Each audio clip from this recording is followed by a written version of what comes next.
Today we're going to be finally reviewing Wisp Prime. Now, I have actually already made a Wisp video. I made one last year, I think it was. And, it's still relevant aside from the stat differential between the Prime and non-Prime. But I wanted to make this video anyway because I've already reviewed the weapons that came out with her Prime Access, so I might as well re-review the frame. Now that people are going to be looking her up, trying to figure out how do I build this frame, what's the best build. Well, you came to the right place.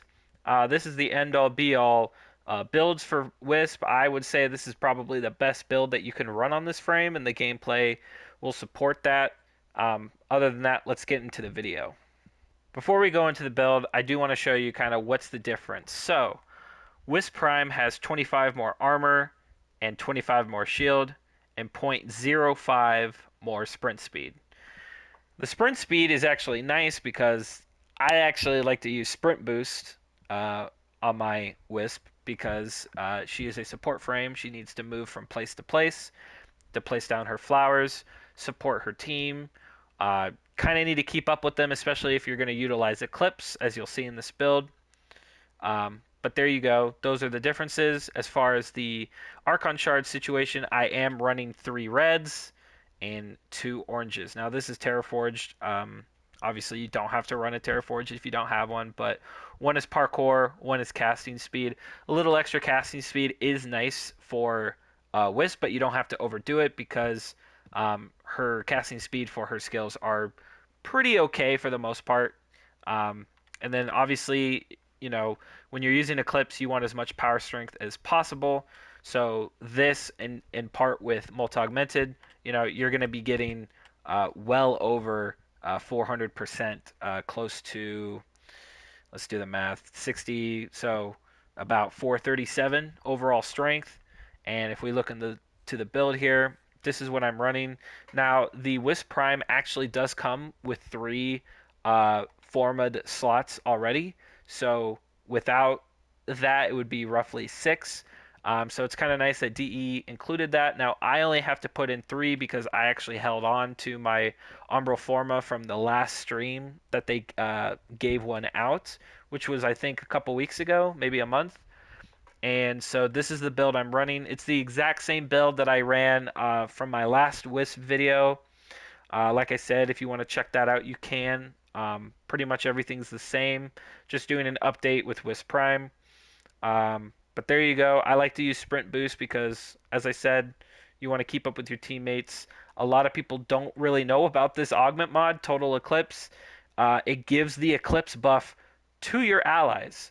So here it is. It's at 550, but as you'll see in the gameplay, multi-augmented actually brings it up to 640% damage increase to you and your allies' weapons. So you're going one step above being just a health and fire rate support. Now you're a damage increase support as well.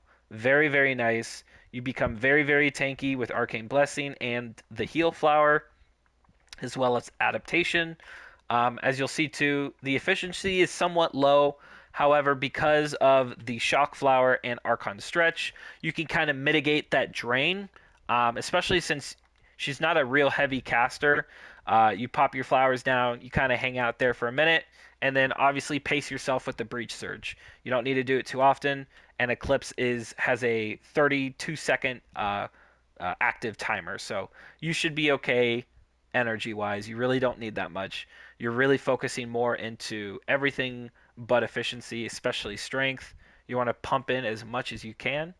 Obviously, you could get more strength base-wise if you did all, Archon Shards, Terraforged, whatever. I'm not going to go that crazy. You don't need to.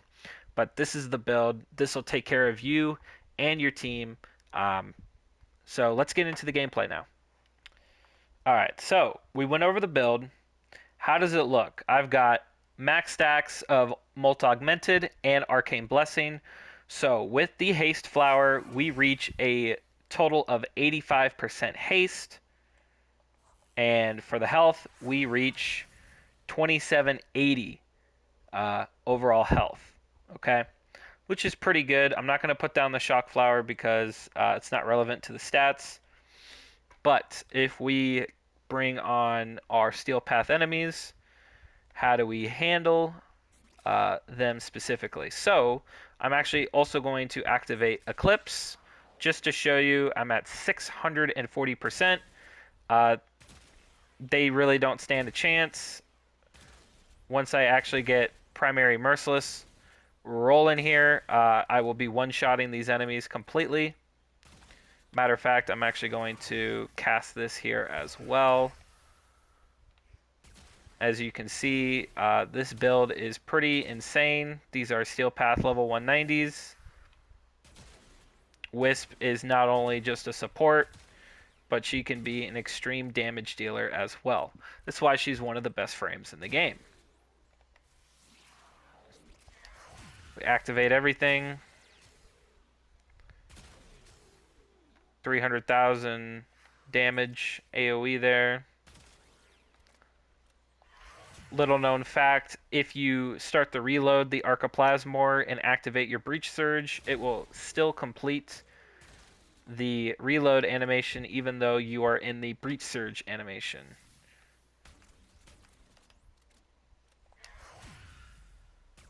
Just like that. If you were curious about what I was running for the Archoplasmor, this is what I'm running. It is not very new player friendly. It's got galvanized mods, corrupt mods, and prime mods, and a Riven. So if you don't have all this, it's going to be kind of hard running this build specifically, unless you've been very active with checking Borrow the last couple months. If you're wondering what the Riven is, it is this. It is pretty good. But yeah, this is the Riven build that I use on Archoplasmor for my Wisp build. And that brings us to the end of the video. Thank you so much for watching. This is actually the third video I've uploaded today. I've reviewed her two weapons that came out with her Prime Axis, the Fulman Prime and the Gunson Prime. And stick around till Sunday, because Sunday they are actually adding the 5 or 6 new Incarnon weapons. I will be reviewing them come Sunday, so stay tuned for that. Just want to reiterate about this build. This is a build that can take you anywhere in the game. Steel Path, Archon Hunt, Sorties, generic play, Relic Farm, whatever you want to do, whatever you utilize Wisp for, this will take you there and then some. Your allies will thank you. Having 640% increase to damage will allow you to stay in the missions longer, as well as, enjoy seeing those big brand new numbers that you may have not seen before, considering especially since they updated the UI. But other than that, thank you again so much for watching. Peace out.